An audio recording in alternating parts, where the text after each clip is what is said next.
Lémophile, bonsoir. Bonsoir. Alors, tu viens de terminer ton set, on va dire. Ça s'est passé comment? Luna. Trop bonne expérience. Ouais. Très heureux. C'était notre premier aussi gros festival. Et puis en extérieur. Donc il y avait un peu de pression et puis on passait en premier. Donc on savait pas s'il y aurait du monde. Et en fait, l'accueil a été merveilleux. Les gens ont été captivés, donc ils sont restés. Et donc il y avait du monde et une bienveillance, très chaleureux. On a vraiment passé un super concert.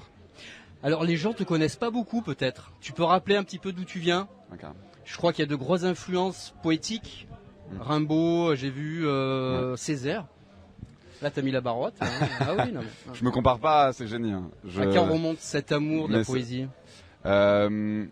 J'ai eu 3 grandes influences dans ma vie qui ont été la chanson française par ma famille, Brel, Aznavour, Barbara, un peu les grands classiques. On chantait beaucoup pendant les repas de famille. Ferrat, non? Tu as goûté un petit peu? Si, complètement. Bah, qui est du coin. Ferrat, oui, c'est vrai. Pardon.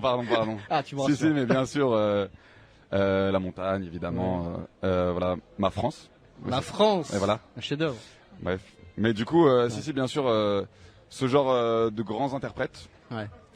Et puis, il y a eu le rap qui est venu avec les amis. Très vite, oui, je crois. Ouais, au collège, lycée. Des rappeurs qui avaient déjà un peu ce goût de la poésie, comme Giorgio, Gaël Faye, Isha, This Is, voilà, des rappeurs qui m'ont influencé. Et puis, j'ai fait des études littéraires pendant 2 ans. Et du coup, c'est ma prof de littérature de l'époque, qui était quelqu'un de passionné et par conséquent passionnante, qui m'a donné ce goût pour la poésie où je récitais en début de cours des poèmes. D'accord. Assez souvent. Et voilà, c'est là que j'ai été inspiré par les grands auteurs classiques, Desnos, Césaire, Baudelaire, et puis aussi des gens, des personnes, des auteurs et autrices contemporaines, comme Cécile Coulon. Voilà. Donc ça vient de ces 3 grandes influences en fait. J'essaye de mêler tout ça dans ma musique. D'accord. Et donc, qu'est-ce que tu as proposé là, donc à Luna ce soir? Dis-nous un petit peu ce que t'as sorti déjà comme EP ou album. En décembre 2021, on a sorti notre premier EP, Creatura, qui est disponible sur toutes les plateformes. Petit moment promo. Allez, vas-y, c'est gratuit. Et puis il y a plein de morceaux qui sont pas encore sortis, mais qu'on aime déjà beaucoup faire en live. Parce que moi, je fais vraiment de la musique pour le live. Voilà, pour les jouer, pour que les mots prennent vie sur scène. Et donc il y a des morceaux qui sont pas encore sortis. Le dernier en date qui est sorti là juste hier, c'est Pétrole. Où on allait tourner une performance live dans les sables mouvants du Mont-Saint-Michel que je vous invite à aller voir. Voilà, qui traite de l'effondrement climatique, de comment ça va nous toucher dans nos décisions les plus intimes. Ces grandes questions de changement climatique qui parfois nous paraissent être seulement une question politique, exactement. Mais tellement présente, je veux dire, on le voit aujourd'hui. Hein. Et en fait, dans nos décisions personnelles, de savoir est-ce que je prends l'avion ou pas, est-ce que je vais avoir des enfants ou pas. Donc voilà, donc ce dernier morceau. Et puis les autres, malheureusement pour les gens qui nous regardent, nous écoutent, sont pas encore disponibles, mais il faut venir nous voir en concert, il y a plein d'autres occasions.